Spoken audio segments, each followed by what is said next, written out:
নমস্কার মাননীয় দর্শকবৃন্দ। আজ 25শে জুলাই 2023, আজকে মঙ্গলবার। আজকে নিফটির এক্সপায়ারি ডে, আপনারা সবাই জানেন। আজকে আমরা মার্কেটের সিচুয়েশন দেখতে আরেকবার আপনাদের কাছে এসেছি। প্রথমে চলে যাব ইউএস উইক্সের চার্টে। ইউএস উইক্স কেমন ট্রেড করছে তার উপর নির্ভর করে বিশ্ববাজারে যে ইকুইটি মার্কেটের পরিস্থিতি। তো ইউএস উইক্স একদমই নিচের দিকে ট্রেড করছে, সুতরাং এখান থেকে কোনো ভয়ের বাতাবরণ কিন্তু পাওয়া যাচ্ছে না। ইউএস 10 ইয়ার বন্ড ইল্ড এইখানে একটু সমস্যা তৈরি হয়েছে, আবার উপরের দিকে চলা শুরু করেছে। এটি মার্কেটে সামান্য নেগেটিভিটি নিয়ে আসবে। আরেকটি বড় যে নেগেটিভিটি নিয়ে আসবে সেটি হলো ক্রুড অয়েল কিন্তু আবার মারাত্মক বুলিশ হয়ে গেছে। আপনাদের মনে থাকলে নিশ্চয়ই মনে আছে যে এই 74.79 এই লেভেলটি হয়ে গেছিলো খুবই ক্রুশিয়াল লেভেল।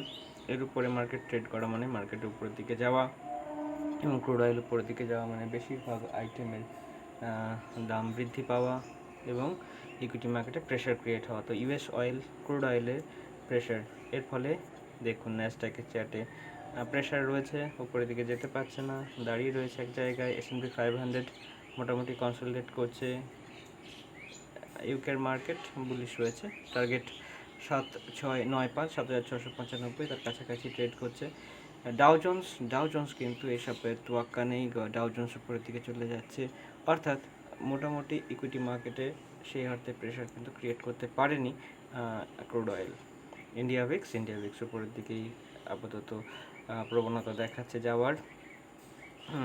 10 ইয়ারের বন্ডিল ভারতবর্ষের নিচের দিকেই আছে, সুতরাং ভারতের ইকুইটি মার্কেটে প্রেশার সেইভাবে থাকার কথা নয়, কিন্তু একটা তো লেভেল আছে 18,874-47, এই লেভেলটা ওকে টানছে। সুতরাং প্রাথমিকভাবে এইখানে যদি সাপোর্ট পেয়ে যায় তো ভালো, 19,360-এর কাছাকাছি। যদি না পায় তাহলে 18,847-এর দিকে একবারের জন্য মার্কেট অবশ্যই আসার চেষ্টা করবে। ডলার ইন্ডেক্সে আমরা দেখছি ক্রমাগত উত্থান, কিন্তু এইখানে একটিও রেসিস্ট্যান্সের জোনে চলে এসছে। 100 থেকে 101-এর মধ্যে একটা রেসিস্ট্যান্স ফেস করবে। ইউএসডি আইএনআরে আমি দেখতে পাচ্ছি যে এই প্রথমবারের জন্য পতন ঘটছে, অর্থাৎ ইন্ডিয়ান রুপি সামান্য স্ট্রং হচ্ছে, অনেক দিন পর এটি হয়েছে। সুতরাং এখানে আমরা টার্গেট নিতে পারি মোটামুটি 0.5 রুপিস, অর্থাৎ 50 পয়সার জন্য আমরা একটা ট্রেড নিতে পারি। ট্রেডটা ইনিশিয়েট হওয়ার জায়গা ছিল 81.96, অর্থাৎ 81.3 পর্যন্ত আমরা এই মার্কেটের পতন আমরা অনুমান করতে পারি। ইউরো ইউএসডি চার্টে এখানেও উইকনেস, অর্থাৎ এখানে একটা বিরোধাভাস তৈরি হয়েছে।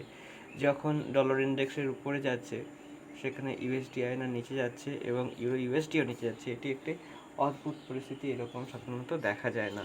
বল্টিক ড্রাই ইন্ডেক্সে দেখতে পাচ্ছি এখানে কনসলিডেট করছে, এখান থেকে তেমন কোনো সংকেত নেই। বিটকয়েনের চার্টে পতন অনেক দিন পরে প্রথম সাপোর্টও পাবে 28,328-এর লেভেলে, অর্থাৎ এখানে আমাদের একটু ডাউন সাইড রয়েছে মার্কেটে। এখানে মার্কেট নো ম্যানস ল্যান্ডে ট্রেড করছে।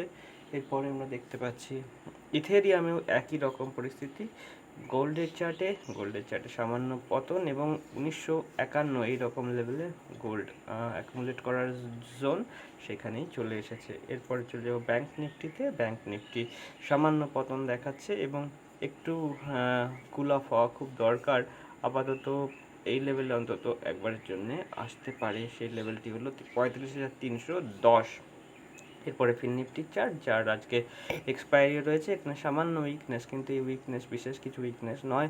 যত বড় বড় গ্রিন ক্যান্ডেল ক্রিয়েট করে উপরে গেছিলো সেই তুলনায় মার্কেট তেমন কিছুই পতন দেখায়নি। শেষে নিফটির চার্টে একবার জন্য যাব। নিফটির চার্টে সামান্য উইকনেস দেখাচ্ছে এবং 19,200 এই লেভেলে মার্কেট একবার আসতে পারে, এবং আসাটা খুবই সাধারণ ব্যাপার। কারণ এখানে দেখুন সুপার ট্রেন্ড যেখান থেকে ওকে বাই দেখিয়েছে, তারপরে সেই লেভেলের কাছাকাছিও আর ফিরে আসেনি। 17,500 থেকে 20,000 পর্যন্ত একটানা গেছে, 2,500 পয়েন্ট, কিন্তু কোথাও কোনো খামতি দেখায়নি স্ট্রেংথে।